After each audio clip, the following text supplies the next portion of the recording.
Okay, so welcome everyone to the Institute Colloquium. Thank you all for coming.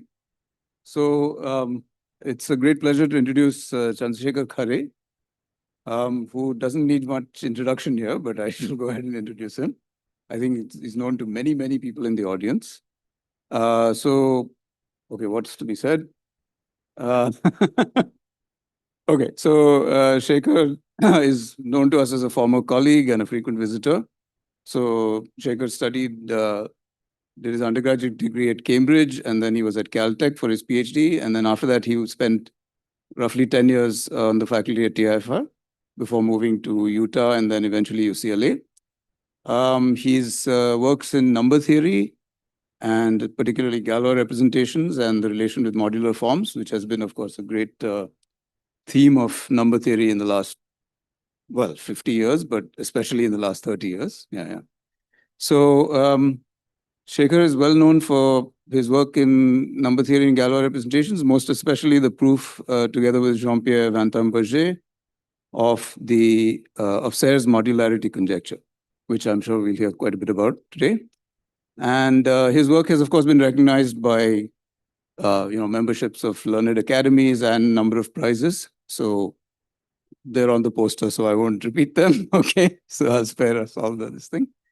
Right, so let's hope that, most importantly, or maybe not most importantly, Shekhar has recently written a memoir, which was published last year, about I think it deals with maybe his early days up to the proof of Serre's conjecture, right, in number theory. And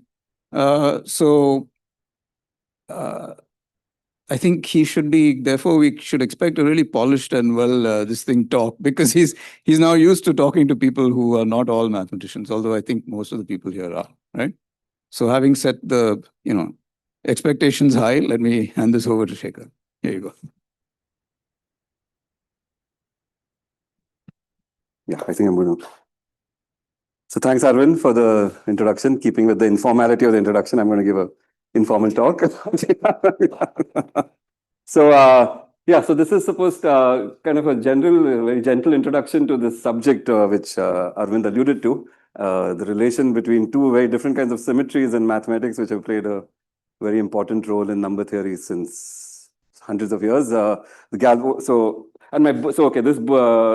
good to speak to a home crowd. I worked for many years here, and in fact, this memoir I've written, the central chapters all take place in Tata Institute, wandering around the grounds and just being stuck and frustrated and getting nowhere. But in the end, after many years, it resulted in the proof of this kind of well-known conjecture of Jean-Pierre Serre, which I want to somehow, in a very qualitative way, introduce in this lecture. Please feel free to interrupt me if you have any questions. Okay, so the main players of this lecture are going to be two kinds of symmetries named after two mathematicians who are kind of some vintage now. So the one is Galois symmetries, named after the 19th century French mathematician Évariste Galois, and then Ramanujan symmetries, someone much closer to home, named in honor of Ramanujan. So some of these are names I've coined for the book, because this is all sort of, I want to unpack a little bit the mathematics in this memoir I've written. Well, my intention of writing the memoir was I'm kind of interested in literature and writing, and somehow I wanted to recreate the mahol or the atmosphere of research for a lay audience. So my intention was certainly not to write mathematics in the book. I wanted to talk about wandering and getting lost and drinking wine and getting nowhere with the problem. But then my publisher and the editor told me I have to kind of give some sense of the mathematics I'm talking about. But on the other hand, then one runs in smack into the difficulty that it's rather difficult to talk about mathematics when my intended audience was a person who's not particularly interested in mathematics, but might be interested and curious about what it is that mathematicians do, which itself I've realized is a very small number, with a small population. So in this, I'm using this sort of occasion to unpack a little bit the mathematics in the book. Right, so in the book, the mathematics is at some very qualitative level. I do not mention matrices, though Serre's conjecture and so on is certainly involves matrices. Here I will take the liberty of assuming that most of you have seen matrices, which I think is a fair assumption. So I should have actually got a copy of my book to wave about. This is a book I wrote, which was published 1 year ago. It's called Chasing A Conjecture, Inside the Mind of a Mathematician. And it recreates this journey from where I start as a 5-year-old appearing for the entrance exam of a school in Bombay in Baikala called St. Mary's, almost failing the exam because the Jesuit priest sitting across my desk asked me to count the number of paper clips and then gathered them together and scattered them again and asked me how many there were now. And I started counting again. So somehow part of this my interest in this book is to talk about failure, the fact that mathematics is not easy. It certainly was not easy for me. For example, I asked Serre, the very famous French mathematician, why don't you write a memoir? I mean, you've done much better mathematics than me. But for him, he said, oh, there's no struggle. I had the right ideas. I met the right people. For me, it was not like that. There was a lot of failure and a struggle, right? So somehow that's what motivates one to write. Otherwise, why would one write, right? I mean, somehow the interest was to create some of the difficulty of research, the fact that one is somehow, it's an addictive kind of subject as well, the absorption it induces in the person who thinks about the subject, and the struggle, and to recreate that struggle, and in prose which is perhaps evocative of what it means to be very obsessed with mathematics in periods of time. So that's kind of the main aim of the book. But on the other hand, there is also some mathematics, and so I want to concentrate on the mathematics. Those who want to know the human story, I encourage you to buy the book. Let me make a pitch for my book. Okay, all right, so these are the pictures of Galois. Both of them somehow had tragically short lives, but in their very short lives, they did mathematics which has lasted, right, for centuries, and it will probably last for some more time. And Galois died when he was in his 20s, Ramanujan in his early 30s. And but they did mathematics of great significance, which continues to influence what people do today. And I just gave a lecture in for the math audience where I talked about Ramanujan's paper, which I'm going to again talk about here, since from 1916, which has been a great influence in the subject. So somehow the plot of the mathematical plot of the book is there's Galois symmetries, Ramanujan symmetries. They're very, very different. And it's like a love story, right? They keep coming closer and closer together, and in the end, they're proven to be the same. They meet, right? So somehow that is the arc of the book. And Serre's conjecture is about equating Galois symmetries with Ramanujan symmetries. Of course, this is part of a much larger program called the Langlands program, but I'm going to just sort of talk about it in some very qualitative way. Did I do something wrong? Okay. Okay, so I will try to expand in the math in the book. The book, as I said, starts with this interview in St. Mary's at the age of 5 and ends with my proving Serre's conjecture with my French colleague Jean-Pierre Wintenberger in 2009, roughly when I was 40. So it kind of covers a period of three decades of my life. And a lot of it, as I said, the action does take place in TIFR. And it was for me a great time. I came here after my PhD. Somehow being in India, far away from the centers where the kind of stuff I'm talking about is done, it gave me the freedom just to kind of think and dream about things. Motivated by Serre's conjecture, because it was a beautiful conjecture, it was a central problem in the subject. I certainly had no hope of solving it, but I thought I'll orient my efforts by thinking about it. And I was lucky enough to solve it. So TIFR does occupy a very central place in the book and in my life. So Serre's conjecture roughly states that these two very different symmetries, Galois symmetries, which belong to the world of algebra, and Ramanujan symmetries, with the technical name for them is modular forms, right? Where somehow a colleague at Stanford, Brian Conrad, suggested to me that because I'm calling Galois representations Galois symmetries, I should call modular forms Ramanujan symmetries, so that there's certainly an Indo-French theme in my book, right? So which continues in Serre was a French mathematician, my collaborator is French. We had a decisive breakthrough in the work on the conjecture in fall of 2004 in Strasbourg in France. And so there's a quest narrative, kind of we are searching out in for the proof of Serre's conjecture, and luckily enough, we found it. So now this mathematics I'm talking about is rather of some vintage. You're not supposed to be talking in a generally in a sort of technical lecture, which this is not, about very sort of old mathematics. This is like 20 years old roughly, or 15 years old. But the point is that Serre's conjecture still remains a very central problem, as in not just the conjecture itself has been solved, but it is just the first case of a series of conjectures one can make. And somehow the original form of Serre's conjecture is the only case which is known even now, right? Though there's been intense effort to try and generalize the proof to other situations, but somehow it's a kind of tricky. I'm sure it'll be done at some point, but still the original form of Serre's conjecture is the only case proven.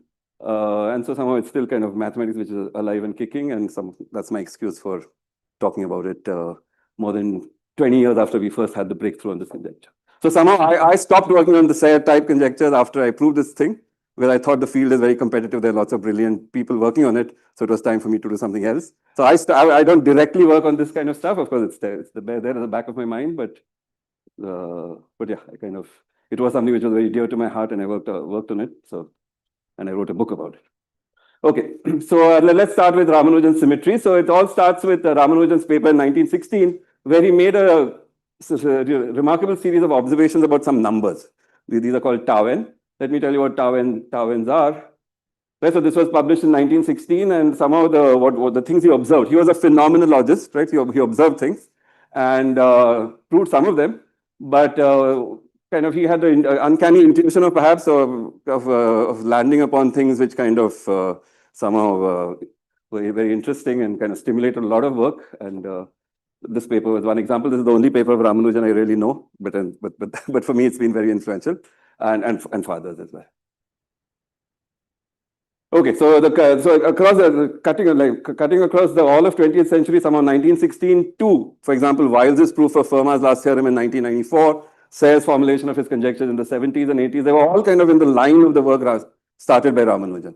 Because Ramanujan made some observations, and they were intriguing observations, exotic formulas and exotic kind of looking, and people tried to come to terms with it, right? One has to and then understand some these observations in terms of some theory, and then Serre and Swanetendai and lots of famous people tried to develop sort of pieces of mathematics which would explain Ramanujan's observations in 1960. So what are these observations? So in Ramanujan, if you look at this paper, it starts off with this infinite product. You can stare at it, yeah?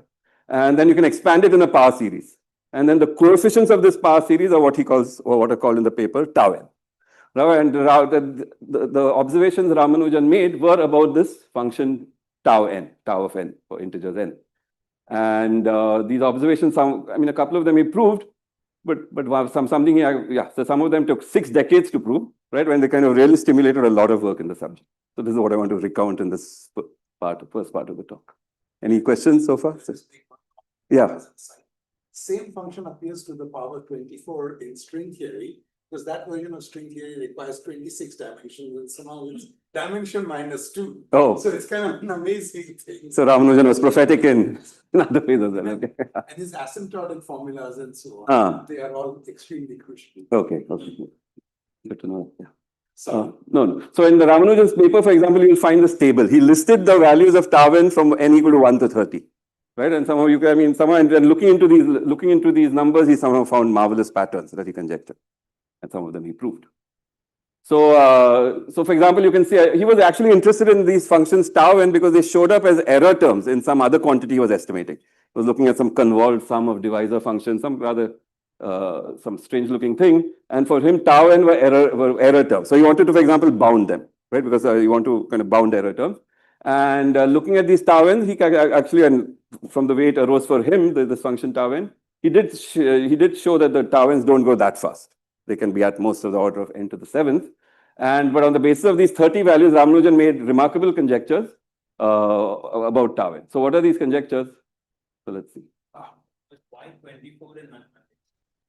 Sorry? Really explain how why 21. Why is it? Yeah, we'll see that this function is though it's defined in this ad hoc way. It is the first example of a cusp form of level 1, and yeah. So it's but 24 somehow is the critical kind of least kind of. I mean, I don't know whether you can do it for 40, but yeah, you have to then square the entire thing. You have to also do q squared. Yeah, but yeah. Okay, so what are these observations? So let me cut to the chase and tell you what these observations are. So actually, so Ramanujan kind of maybe did not think perhaps structurally of what this delta function is, but actually it is an example of a certain class of functions called modular forms. Right? And modular forms have ruled the roost in number theory for many, many decades and perhaps a couple of centuries. So what are these? These are functions on the upper half plane. So on the complex numbers of imaginary part bigger than 0, and they have 2 properties. Right, these are so-called modular forms of level 1. They kind of have a Fourier expansion in powers of e raised power of 2 pi I z, which you call q, and thus they have, for example, they have this simple symmetry which is invariance under z goes to z plus 1. Right, so somehow that kind of symmetry one sees even for trigonometric functions, exponential functions. So that's not a very complicated symmetry, but they have much more subtle symmetry under Mobius inversion. So f of -1 upon z is z to the k f of z, and this k is the weight.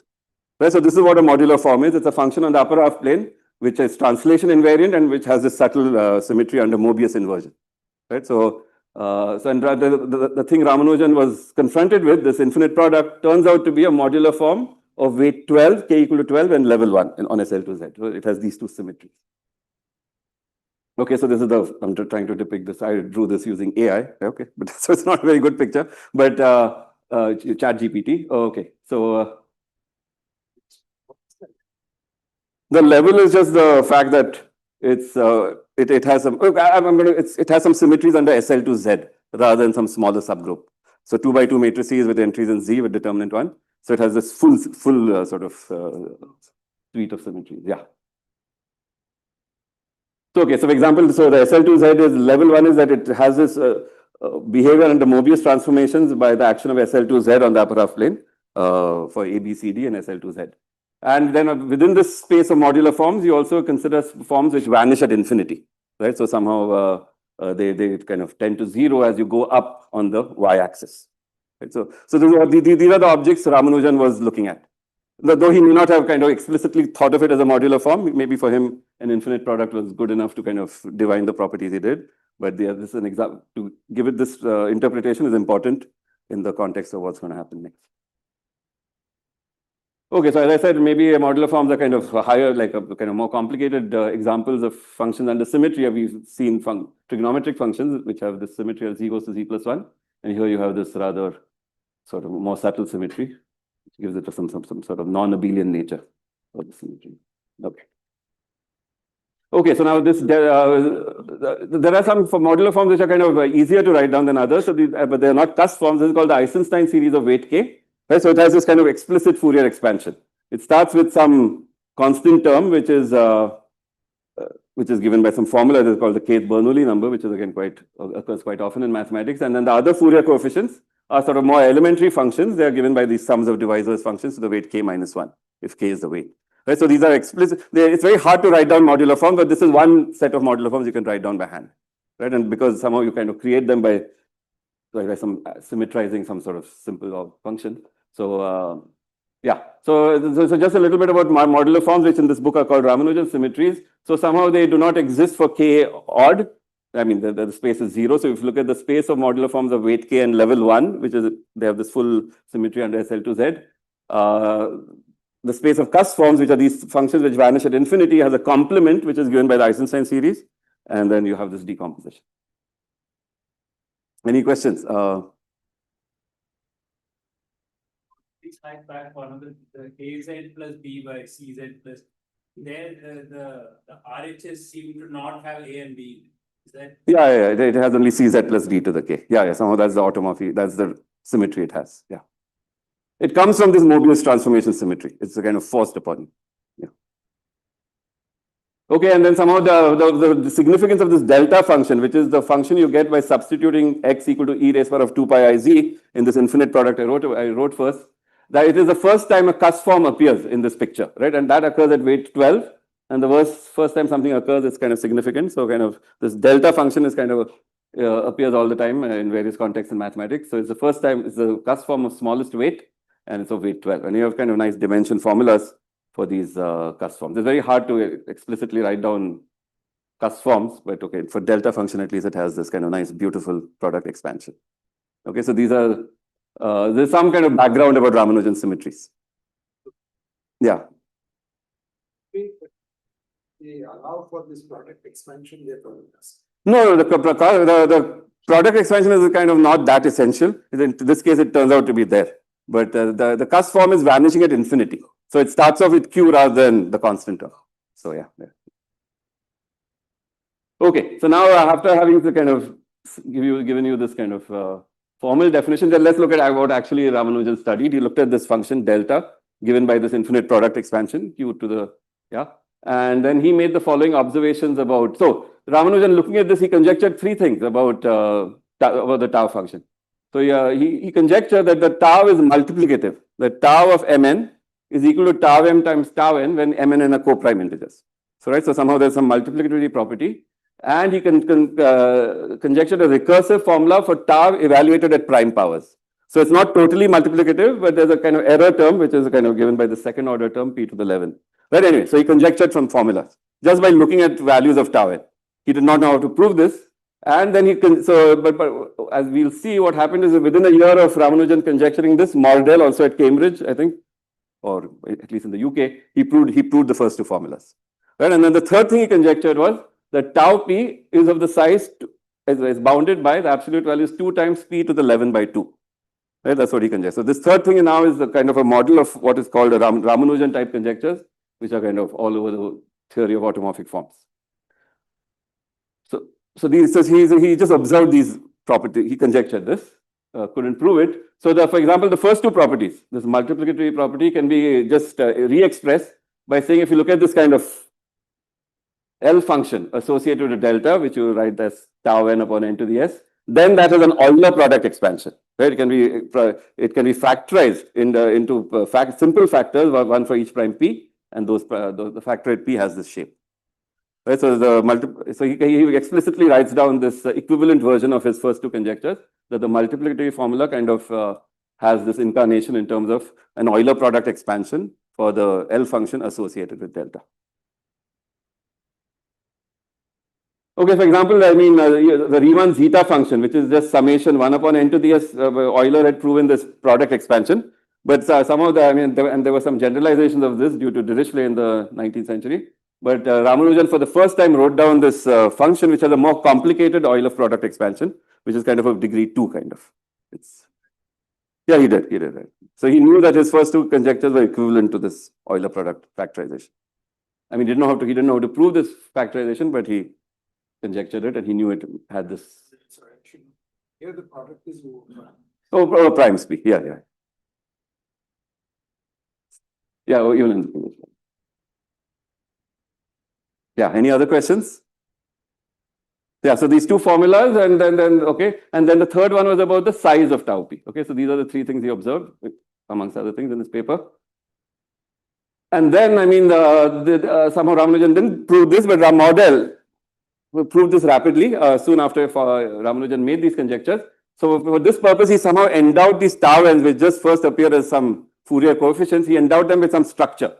So he realized that tau n's were actually eigenvalues of some operators, which later on are called Hecke operators, because Hecke in Germany studied them more deeply, perhaps in a more general context. So Mordell defined some operators which preserve the space of cusp forms and modular forms, and they commute with each other and can be diagonalized. Right? So he produced a family of operators, and the operators, because they had some sort of significance, they had some meaning, moduli theoretic meaning, or they had some meaning, one could prove properties of them which Ramanujan had conjectured for the tau function. So he could show that the Tmn is equal to Tm times Tn for Mn equal to 1, which is very parallel to what Ramanujan conjectured for tau. And he also conjectured this recursive formula for T at prime powers, which Ramanujan had conjectured for the tau function, tau of p to the n plus 1.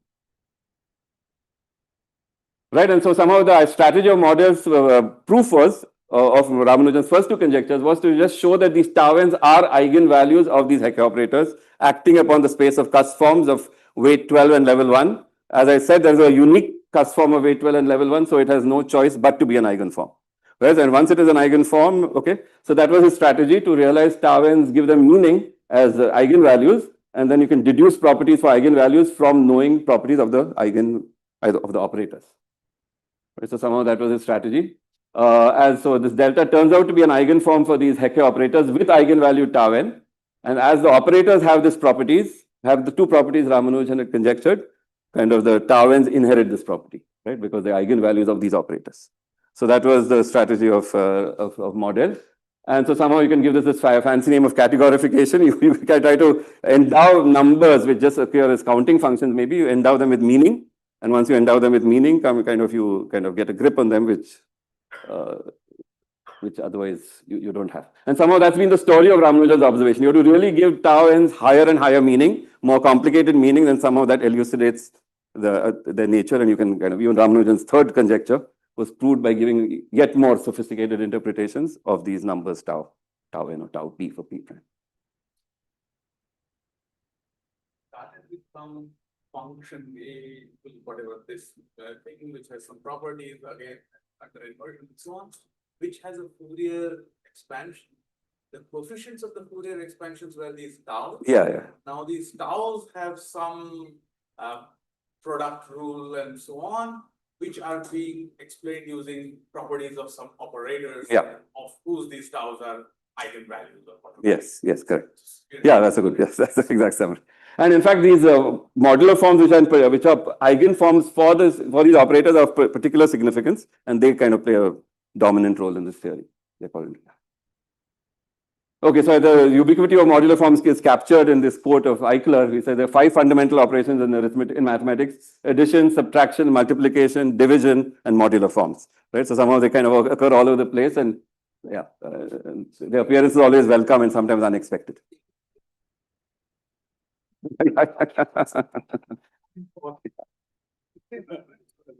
Maybe arithmetic, isn't it?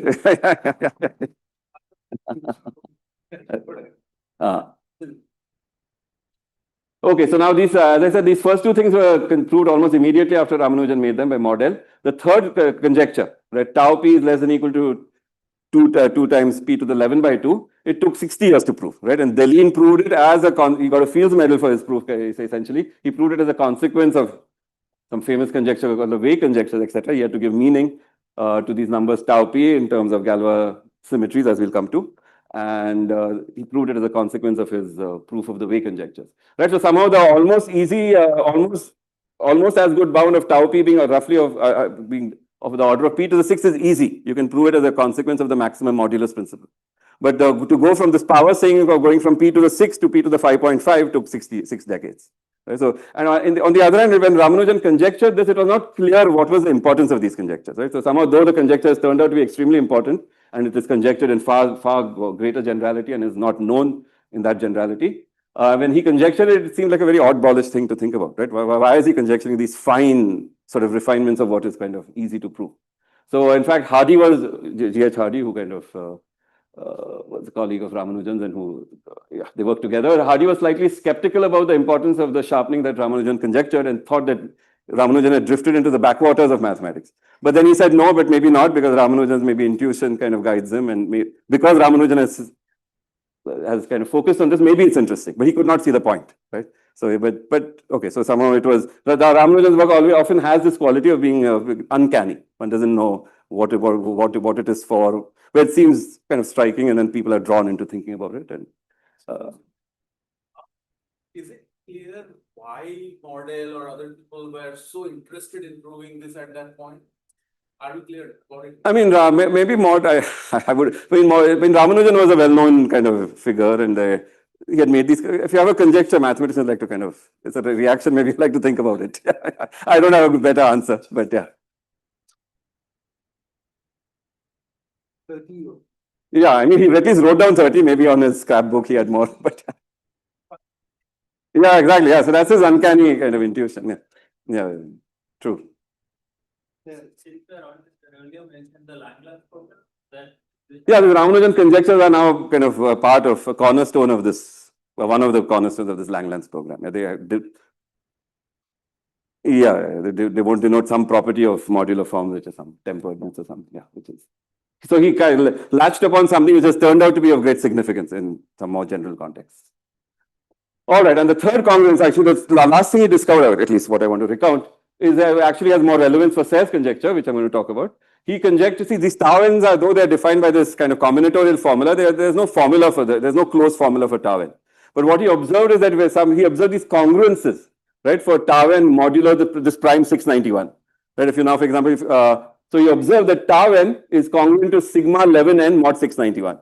Where this is sigma 11n is just the sum of divisors of n to the 11th power. Right, so for example, sigma 11 of p is just 1 plus p to the 11 when p is prime. Whenever number theorists say p, it's often a prime, or most often a prime. Yeah. So the congruence can be formulated as a congruence term by term, as a Fourier coefficient by Fourier coefficient between this Eisenstein series I wrote down, which was this explicit modular form, and this delta function mod 691. Right, again, this is a weird thing to do, to look at complex analytic functions and observe arithmetic properties of their Fourier coefficients. No one would do it, right? So somehow Ramanujan kind of went there, he kind of was looking into these corners of mathematics, which seemed very obscure at the time he was doing these, but they turned out to be of central importance. So he highlighted phenomena which were kind of when he made these observations, they were kind of in the margins of mathematics. Okay, maybe I'll. So one of the properties of the 691 is that it shows up in the constant term of this Eisenstein series of 812, which somehow accounts for this congruence. Okay, so Ramanujan and his kind of intuition led him to all these sort of strange observations, and trying to understand these observations and kind of trying to develop pieces of theory or context in which these observations can kind of have a home turned out to be the focus of a lot of effort of lots of very important mathematicians in the next decades. So, for example, he discovered some other congruences. Not he, but he and some people following him discovered congruences for the tau function for other small primes or for other primes 2, 3, 5, 7, 23, 6, 91. And then people were kind of intrigued. Why are there congruences for these numbers, for these primes, and not for others? Right, so Serre and Swinet and Dyer undertook the task in the 1960s of trying to find a structural interpretation of these, why these congruences existed modulo these primes, and why not other. No one had discovered congruences for any but these primes. So they kind of started looking at this and then found a reason why these congruences exist and why they don't exist for any prime besides these. How many are there? 6 primes.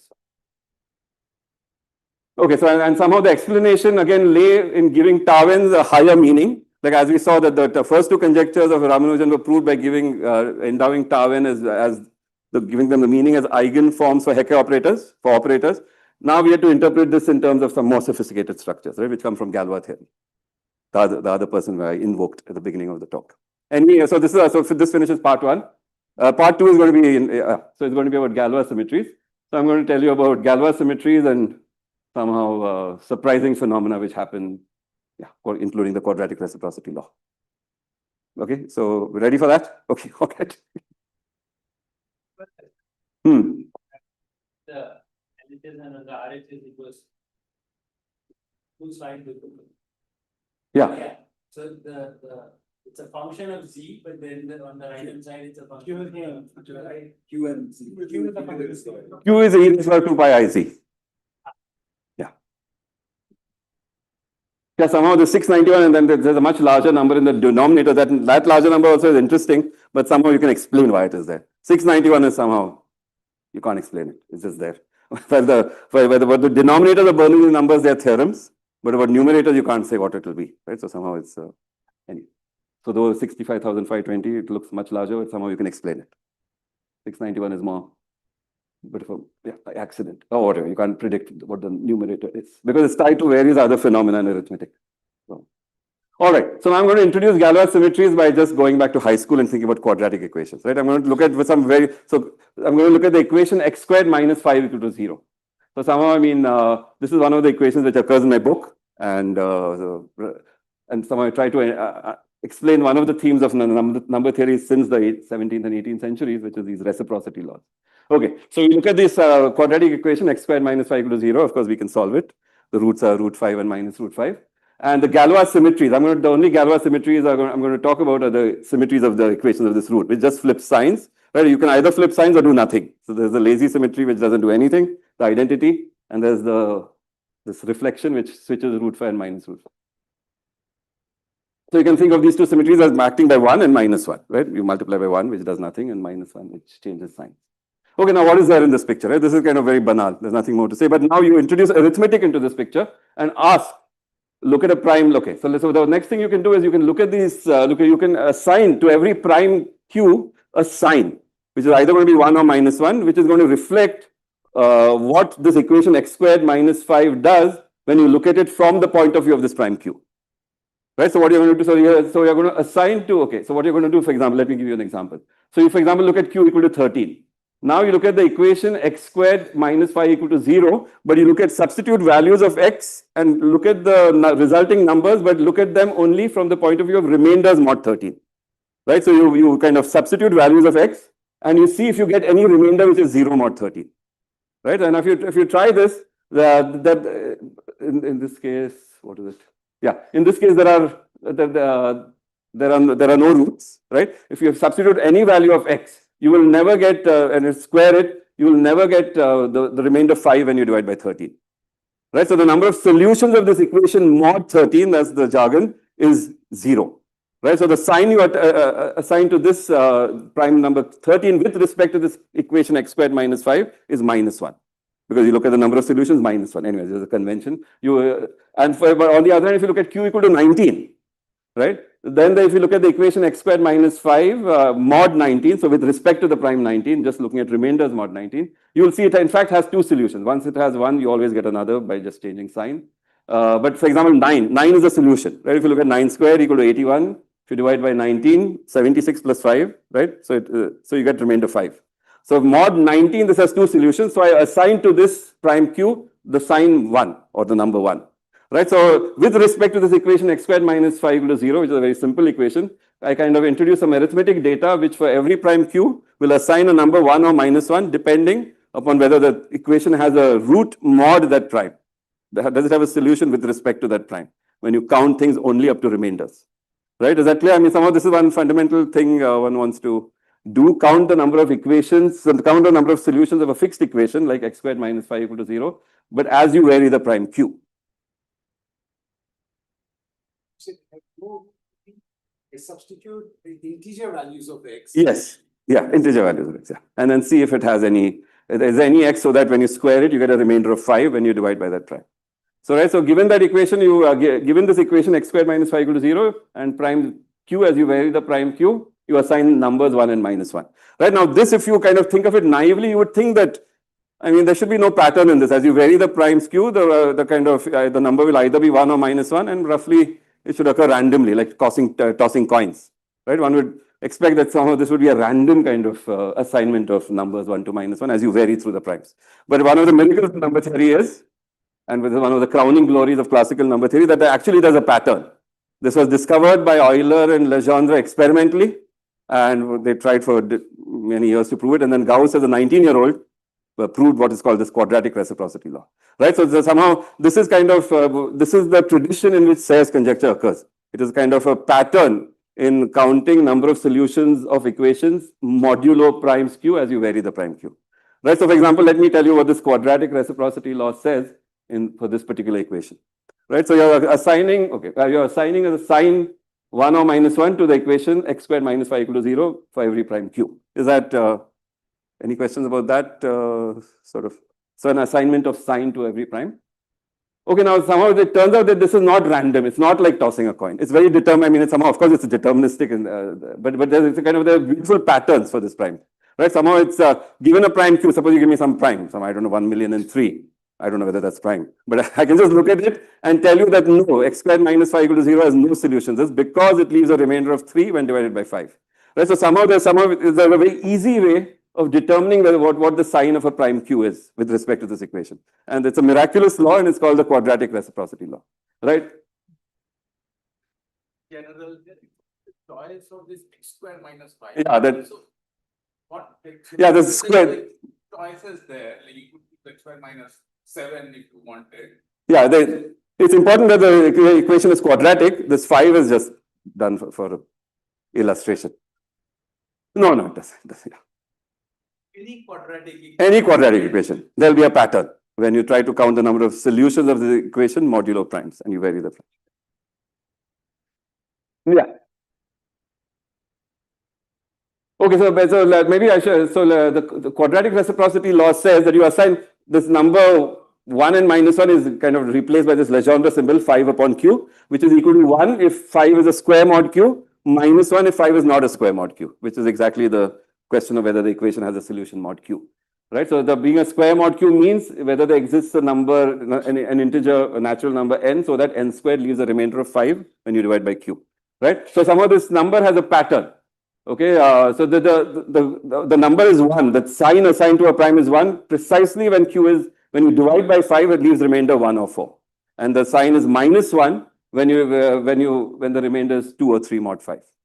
Right? When you divide a prime number by 5, and unless it is 5, the only possibilities of remainders are 1, 2, 3, 4. So somehow the things which go to 1 are exactly those which leave remainder 1 and 4.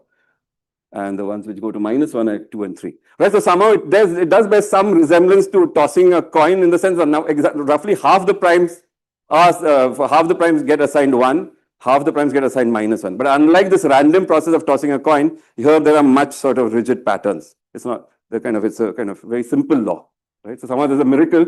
Gauss, in some kind of burst of creativity, proved this, and he proved his construction of the 17 gun by ruler and compass within 10 days or something, or within a few days, right, as a 19-year-old.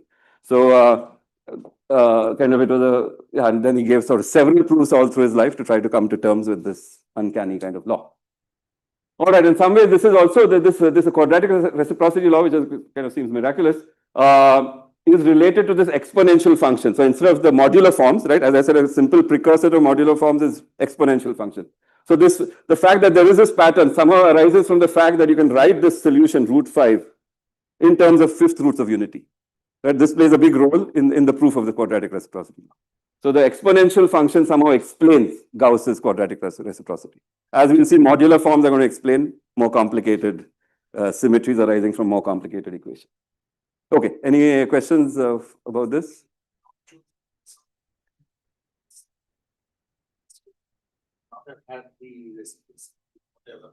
Yeah, the fact that you're dealing with a quadratic equation allows you to express the solutions of it, root 5, in terms of roots of unity. Yes, that's fundamental to the game.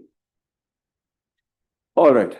So, for example, I didn't quote from this book, for example, my memoir. I recount coming to Tata Institute. I was as a young boy, whatever, as a young high school kid or something, or maybe I was in 11th. I was interested in number theory. So I thought I'd studied quadratic reciprocity quite a lot. And then I came to talk to someone here. I think my sister had a friend whose father was a mathematician. And then he asked me to state what is the quadratic reciprocity law. And for the life of me, after having studied it for months, I couldn't even state it. Right? So somehow I forget proving it. So the point is that these things, maybe as a professional mathematician in retrospect, they seem simple and beautiful. When you first come across it, it all seems rather weird, right? Because first of all, you have to deal with modular arithmetic, mod things, and then you have to come to terms with laws about it. So so this is another failure which I recount in my book. Okay. All right.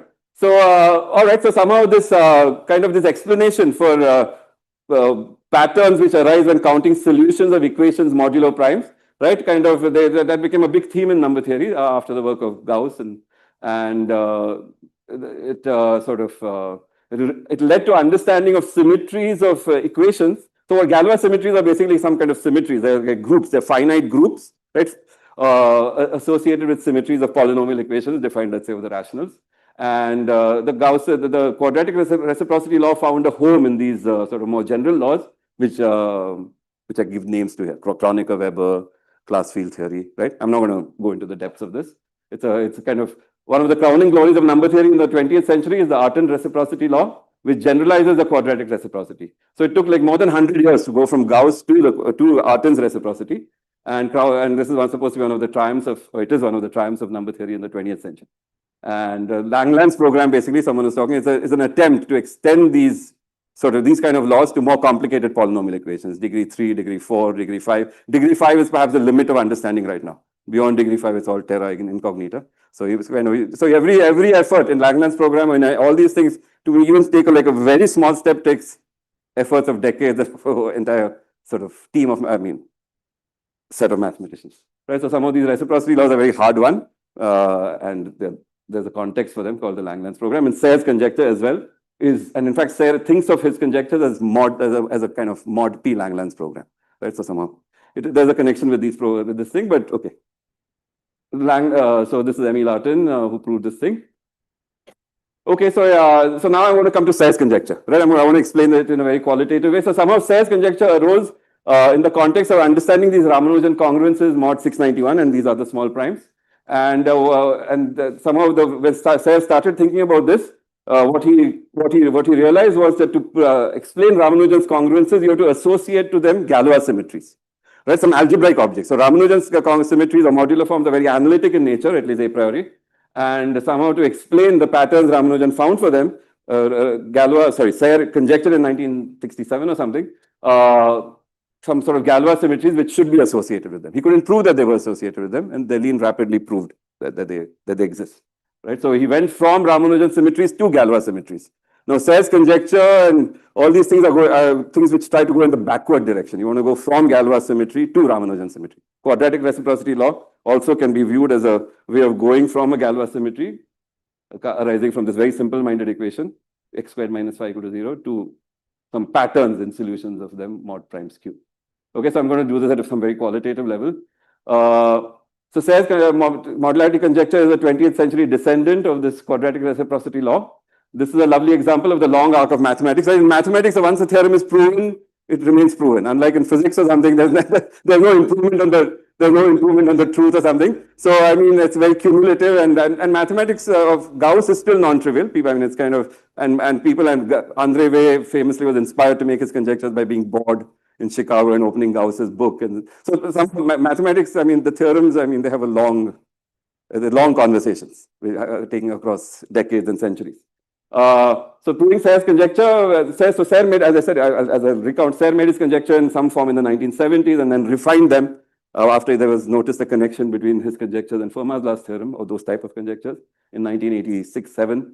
And then they became a moonshot soon after I joined TIFR in 1995. Right, of course, these conjectures were around for lots of years, but somehow they were like fantasy. You couldn't even start thinking about them. How on earth are you going to go from a Galois symmetry to a Ramanujan symmetry? But something happened. Andrew Wiles' work in 1994 introduced a new tool, which kind of, and I was lucky enough to finish my PhD right around the time Wiles introduced this new tool. So kind of somehow there was an optimism in the air, there was excitement that maybe Wiles' work could give an approach to Serre's conjecture. Right, so in fact, okay, so let me not get ahead of myself. So Serre's conjecture seeks to understand Galois symmetries of polynomial equations that are more complicated than 1 and -1. Right, they have GL, they have some inherent matrix aspect to them, and they have GL2 type. And remember, Ramanujan symmetries also have some GL2 symmetry. There was some symmetry under 2x2 matrices. Right, so Serre's conjecture kind of draws parallels between Galois equations, symmetries of equations whose roots have symmetries of GL2 type and modular forms, or Ramanujan symmetry. Okay, so this is Serre, who's going to turn 100 this year, on September 15th. Okay, so he's still around. And somehow the miracle of Serre's conjecture is, of course, I mean, mathematics somehow is, so I wanted to, in this world we are living in, right, very dark and lots of terrible things are happening, but it's somehow mathematics and science offers optimism. Right, because somehow in mathematics still great things happen, fantastic, I mean, unexpected and beautiful things happen with a certain definiteness and recurrence. So it's kind of an optimistic world too. When one talks about math and science, it's kind of a world where there's progress, continual progress, rather than so somehow, I mean, one of the things about Serre's conjecture is, or these Langlands type conjectures, is somehow it's relating to very different types of objects. One is very algebraic in nature, like Galois symmetries. One is very analytic in nature, like Ramanujan symmetries. Right, so it's an astonishing prediction. It's converting the continuous to a discrete or something like that. So it's kind of somehow that it has this kind of flavor of being deep and unexpected. So okay, so Serre first made his conjecture in a letter to his friend John Tate in 1973. He refined the conjectures in 1987, stimulated by the connection to Fermat's last theorem. Right, so Fermat's last theorem, again, I mean, everyone knows Fermat's last theorem. I suppose that an nth power of an integer cannot be written as the sum of two nth powers as long as that n is bigger than 2. And somehow it was some random problem, right? So anyway, Fermat thought about it, but then it acquired notoriety because it remained unsolved for a long time. Fermat had kind of claimed that he knew how to solve it, and it had resisted solution for 350 years. But in some ways, it was not clear whether there was no compelling reason for it to be true. Maybe I mean, somehow it seemed a random question. But what happened in the 70s and 80s was that somehow it was related to a sort of much more structural kind of mathematics, which made it absolutely believable that Fermat's last theorem is true. Right? And once you have a conviction that something is true, maybe it encourages you to work harder at it. So somehow once it was related to structural mathematics, and Serre's conjecture was instrumental in kind of bringing it into a sort of more respectable type of mathematics. Right? And in fact, Andrew Wiles started working on this conjecture once it was shown to be a consequence of structural, of sort of kind of the layout of number theory. And otherwise, maybe one would think that one is wasting time in a small sort of obscure corner of math. Right? So Serre's conjecture did play a role. So Tate, once he got this letter in 1973, immediately by return post, he actually proved this conjecture in one very particular case. So he proved this conjecture in what is called the mod 2 case for the prime 2. And somehow his proof relied upon the fact that 2 raised to the power 5 by 2 is less than pi e squared upon 4. Right? It relied upon this numerical fact. So if you try to push his argument for, let's say, prime 3, it kind of barely worked for 3. Then for 5, it just broke down. For 7, it absolutely broke down. Right? So Serre's conjecture was somehow made for 1 for each prime p. The initial case p equal to 2, in some particular case level 1. Tate proved it right away. A very beautiful argument, a very elementary argument, right? Which you could prove it using a first course in algebraic number theory. All right, so Serre made this conjecture, and okay, I'm going to now skip this slide because okay, it's kind of a little bit technical. So okay, now let me go quote passages from my book. Okay, so Serre's conjecture is an organizing metaphor. So Serre's conjecture is like a beautiful metaphor which brings together two very different concepts: Galois symmetries and Ramanujan symmetries. To make an analogy with physics, one could think of the two symmetries as similar in a way to electricity and magnetism. In the 19th century, Maxwell proposed his equations that tied electricity and magnetism together, making them two aspects of the electromagnetic field. This gave rise to a new physics that emphasized fields rather than mechanical forces. In an analogous way, Serre's conjecture unifies Galois and Ramanujan symmetries and has powerful applications within mathematics. For example, Fermat's last theorem is just a consequence of Serre's conjecture. Right, so somehow, I mean, it's a very powerful conjecture. It's kind of theoretical. It's kind of very aesthetically pleasing, but on the other hand, it also solves problems which existed before you formulated the conjecture, like Fermat's last. Okay, so now the happy ending is we proved that the Serre's conjecture is correct. In this period from 2004 to 2009, we proved this conjecture. Okay, so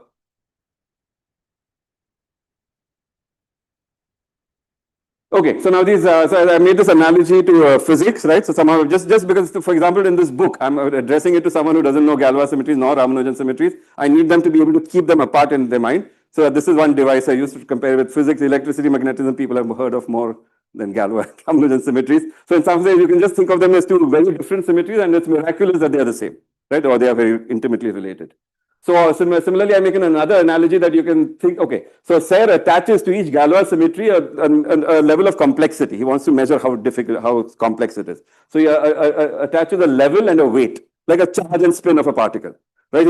He attaches level n and weight k. And he said that a Galois symmetry of weight k and level n of GL2 type is also a Ramanujan symmetry of the same weight and level.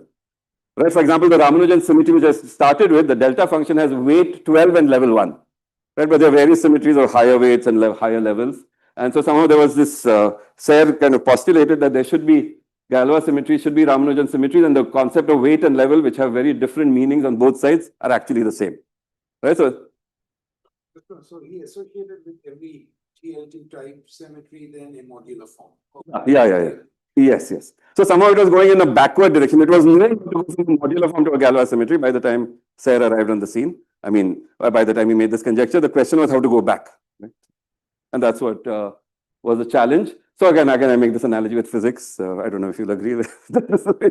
Okay, so the weight and level of a symmetry are subtle properties of the symmetries, and somehow Serre worked very, very hard to try to make his conjecture very precise. Because Serre is someone who doesn't kind of make conjectures easily. He's kind of a demanding person. And for example, I mean, so he wanted to make the conjecture as falsifiable as possible. So he wanted to kind of make it checkable. So he said, okay, not only does a Galois symmetry arise from Ramanujan symmetry, which is the first form of the conjecture he made, he said, but he assigned, he said that the weight and level should be preserved, which made it far more checkable. So it's sort of, it's like comparing two very different types of symmetries, like two very different kinds of particles, and saying that the weight, some attributes of them, like the weight and level, are preserved in this correspondence. Right? So somehow it was a very precise conjecture. He actually worked extremely hard. He describes one night when his mind, or when he became almost mad thinking about some subtle aspects of this conjecture, because he cared deeply about getting something which is optimal and right, that represents a certain ethic which Serre has as a mathematician. To be kind of precise and correct, and tries to be as precise as possible.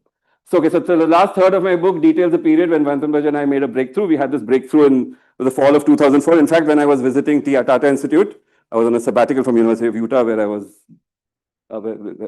by then. And I did not know why Wintenberger had invited me, but he asked me a question. I knew the answer. He had a strategy, and we immediately got the initial cases of Serre's conjecture. So what seemed like fantasy, for example, when Wiles announced his solution, he said that his methods were orthogonal to Serre's conjecture. Because in some ways, the logic of his proof was he assumed Serre's conjecture then to do wonderful things.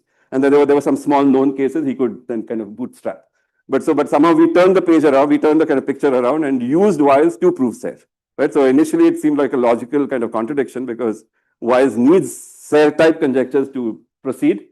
But we kind of, so this is who my colleague and friend who unfortunately passed away a few years ago. And somehow, so we found a strategy to prove the conjecture in 2004. So what seemed impossible then became within striking range, but then we thought it'll take we don't know how long it would take, but then it took within 5 years we could complete the proof. So initially we proved this conjecture for small weights and levels. So we could prove that the Serre conjecture is true for weight 2 and level 1, weight 2 and level 7. But for example, but even these small weights had interesting implications. For example, the weight 2 and level 2 case of the conjecture immediately implies Fermat. Right? So the weight 2 and level 2 case of the conjecture immediately led to a strong application. Of course, Fermat was known, but our approach was slightly different and kind of more kind of streamlined than Wiles' original approach. So, Serre's conjecture asserts that from this equation, from this Fermat type equation, you create a Galois symmetry of weight 2 and level 2. This is a brilliant idea of Fry. And then Serre's conjecture asserts that no such symmetry can exist because there's no Ramanujan symmetry of that weight and level. Right? If you think of a Galois symmetry of weight 2 and level 2, you suspect it may not exist. But Galois theory is powerless to prove such a thing. Right? You have to invoke the analytic theory of modular forms and be able to relate Galois symmetries to this analytic theory to then kind of check that this symmetry does not exist. Right? So that was the strategy of, that was how, yeah. So and as another key case of the conjecture we proved when we initially met was we could prove the conjecture related to the delta function. We could show that the Galois symmetry of weight 12 and level 1 has to arise from delta. Right? So the original, so it was kind of satisfying for us because Ramanujan's observations about delta had stimulated Serre in making these conjectures, and we could prove that case at least. So that is that. So now one of the features of our proof, which is kind of pretty exotic in some ways, is that we use induction on the prime P, right? Because there's a Serre conjecture for each prime P. And as I said, Tate immediately proved the conjecture for P equal to 2 in level 1. And our strategy to prove the conjecture was to use an induction on primes P. Now, somehow induction on primes P, there's almost no known argument in mathematics which uses induction on primes P, except Gauss's first proof of his quadratic reciprocity law, right, which used induction on primes P, which someone pointed out. I did not know, I'd forgotten. And so in some ways, it's kind of poetic, or it's fitting that we also use induction, because the Serre's conjecture is in the line of quadratic reciprocity. Right. Yeah. Yeah. Plus 1. Yeah. But the next prime is not at P plus 1. Yes. Yeah. You really do that if you can explain. That is true, because primes have this map. I mean, they're like a little bit unpredictable, though statistically they obey some laws, but sitting at a prime, you don't know when you're going to hit the next one. Right? So there's some erratic kind of. So what connects them is kind of is a little bit this notion of compatible systems. We have kind of Galois symmetries which are indexed by primes P, and they connect different primes P. So there's some bridge using Galois symmetries. Yeah. It's kind of some of the miracle of number theory. Right? There are such examples there. And the base case of the induction was Tate's proof for P equal to 2. Right? So we need a place for an induction, you need a place to start, and then you need a propagation step. Yeah, that numerical accident. That is one reason. That is one reason why Serre's conjecture has not been proved in great generality. Our work leverages these kind of not accidents, but these kind of inequalities which are fortuitous, and the kind of corresponding you might think you might need in some general situation is not true. Right, so our conjecture is our proof has some happy accidents, but okay, proofs using induction on primes are rare. So another quote from my book: "There's almost no successful argument in mathematics which uses an induction on primes. This is partly because primes are sporadic, much too individualistic and unruly to be able to cooperate with each other and act in concert. It was the magic of minimal lifts and compatible systems. They're these gadgets which connect primes, which made the prime numbers toe the line enough to make possible an inductive approach." Right. So I'm going to end in. So in fact, yeah. Okay, maybe I'll skip this slide. Okay, let me skip it. Okay, now let me come to the end of the book. The last chapter of the book is called "The Oddest Prime of Them All." Right, which is the oddest prime of them all. We probably all know all that. So P equal to 2 is supposed to be the oddest prime because it's the only even prime. When I sent this copy of my book to Serre, he said, "Oh, you should not use this joke. It is a very played out joke." But then I doubled down and in fact named the last chapter "The Oddest Prime of Them All" because it actually played a very important role in our book, in our proof. The prime P equal to 2 was very important for us. It was an important part of our proof. One of the virtues of the prime 2 is it's the smallest prime. So somehow you have to deal with it. And we had to deal with it. And it took us several years to deal with it. So it took us around 5 years to make the strategy we had discovered in fall of 2004 to actually work. Because it was a kind of technical mathematics, probably the proof takes 100 pages. But after the thrill of the initial breakthrough, we had to struggle out. First of all, when we had the initial breakthrough, I thought it was likely that some more sort of talented or some other experts would take over. because the proof required some technical improvements of Wiles' results, which was not something I was an expert in, nor was my collaborator. But somehow we kept thinking about it and we kept finding ways of simplifying what we would need, and in the end we managed to prove it. But we kind of faltered at the last step. Right? So somehow, again, as I said, failure occurred even at the last step, and we had to overcome adversity. So let me end with this. So what happened was, we had submitted the paper somewhere, and then on some March, and I was going to go and receive the Fermat prize, some prize in Toulouse for this proof. But on let's say, the end of March 2008, I think. And then early in March, the referee of the journal Invenciones, or rather the editor, the secretary of the journal, sent to us a remark of the referee that he does not understand lemma 4.8. And it turned out that lemma 4.8 in our paper was complete garbage, right? It was wrong. So we had to resurrect the proof. So on the other hand, I was going to get the prize. So I wrote to Fontaine and Fontaine. I wrote to Serre saying that this has happened. What should I do? And then Fontaine and Serre were very generous, and they said, what you've already done is good enough to get the prize. I'm sure you'll fix we are sure you'll fix the mistake. So it turned out that we fixed the mistake, but it took a lot of effort, and the arguments required were ingenious. And in some ways, those are the deepest parts of our final proof of Serre's conjecture. It took us 70, 80 pages to prove it. And finishing the marathon. So we thought we had proved it. There was a mistake. It took us another year or something to fix it. So the proof had survived, albeit with more work, demanding an emergency injection of new and delicate ideas to deal with two-adic results. So things are two. Our faltering in the final ascent in our attack on the proof of the conjecture added an element of drama to the climax. Though at that time I was tormented. Now I can look at it as interesting, interesting thing to write about in the book. But my wife Rajani was a steadying presence through the travails of trying to fix our mistake, and Arushi, my daughter, provided welcome distraction. Our mistake at the end was like the cramps a runner might experience when near the end of a race. Weary legs make the last few meters seem like an eternity. So that's it, I think. Thank you.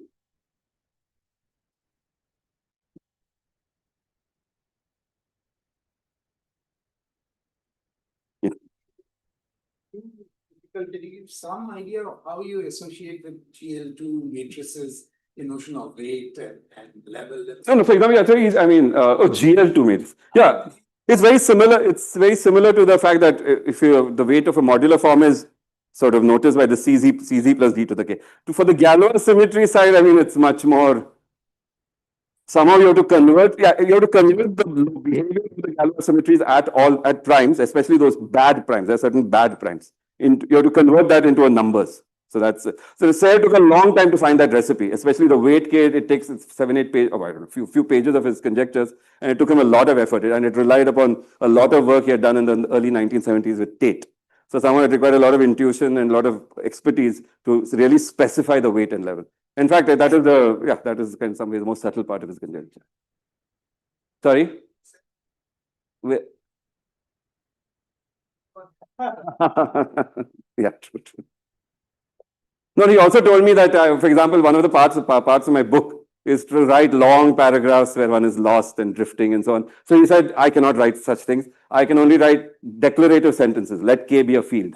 So he cannot write this kind of elaborate prose. But anyway, I was very gratified that he did enjoy my book. And in fact, one email he sent me was, I sent him some sort of half-written book, and he said, I cannot wait for the next installment. So he's actually been a very encouraging figure to me. As many people have experienced his generosity. Of course, he's a tough guy. He can be he'll put you down as well. If he's an audience, he can be a pain, and he'll kind of insist that you formulate things precisely. But he also has a certain generosity, which is that he'll look at what you've done. And if he has anything to say, he will not be shy of saying it. Right? So his stature as a mathematician, his breadth and depth as a mathematician, and I think he has some generosity, which is not that common. So, yeah. This last slide you referred to two-adic principle, p-adic numbers in general. Yeah. And what Professor Trivedi mentioned in the beginning about that thing turning up in string theory, does that have to do with like this recent interest in p-adic string theory? I have no idea. Maybe Sandeep can say that. The 24 is a nice form, it's transformed nicely. And if you were not in 26 dimensions, you wouldn't. And so the theory doesn't. It's very closely tied to the fact that we have a nice number theorem. Then just to use some free association, I think there's a couple might know better that these delta produces you some Calabi-Yau, and that's Calabi-Yau is related to string theory, right? Yeah, I have no idea though, but you should talk to Kapil. Other very important places, right? I mean, in particular, zeros of. Yeah. So like are there like connections between, let's say, the Serre's conjecture and that area? So actually, Serre's conjecture in some ways is, some of these L functions are complex, like somehow they're related to complex analysis. Serre's conjecture is very algebraic, it's about mod P. But I think one of the things about Serre's conjecture is, and in fact, Serre was surprised by this even when someone pointed it out to him long ago, that his conjecture implies the conjectures about L functions. And the reason why there's a connection is that somehow Serre's conjecture is about mod P, right? But if two numbers have the same remainder when you divide by P for infinitely many P, then they are the same. So somehow that is the way Serre's conjecture actually applies to the usual world of numbers. So the L functions, for example, they seem to have nothing to do with mod P arithmetic. But somehow Serre's conjecture gives you a device of trying to address. For example, there's some famous conjecture. In fact, why did Serre make this conjecture? He was motivated by trying to understand Ramanujan. He knew how to go from or at least he had conjectured how to go from a Galois symmetry to Ramanujan symmetry. Sorry, the other way around, Ramanujan to Galois. And but one of the models of his conjecture is something called Artin's conjecture. His conjecture was a mod P analog of Artin's conjecture. And that is a conjecture over complex numbers. And Ramanujan, for example, Serre's conjecture implies Artin's conjecture. By the same logic, if you have two numbers which have the same remainder modulo infinitely many primes p, then they are the same. So Serre was surprised when he noticed when someone, I think Kolmez pointed out to him, that his conjecture implies some famous conjecture in the subject called the Shimura-Taniyama wave conjecture. So again, it was this sort of application. In fact, I recount an episode in my book when I was here, when I wrote to Serre saying that his conjecture implies Artin's conjecture. And then Serre was, I think it was at that time at Harvard because of the time difference or whatever. I wrote to him and within a couple of hours, he told me, why, this is nonsense. I don't believe the argument. So then I was very nervous. But it was a very elementary type of argument. So after a couple of hours after being dejected, I summoned up the nerve to write to him again and say, it seems correct. And here is the reason why what you're saying is not right. And then he agreed. So sometimes, and the way Dick Gross explained this to me is that sometimes when you have a set idea, that something, you don't want to accept it right away. So they have to, so sometimes, though this implication is rather elementary, but still Serre kind of was dubious about it. Another anecdote in my book. Are there any further questions anyone want to ask? Okay, so let's thank Shekhar for a very interesting talk. And perhaps some insight into the creative process of the mathematician. For further insights, buy his book. Yeah. Available in all fine bookstores, right? What about drinking wine? I'll tell you. So there's just. So this work took place in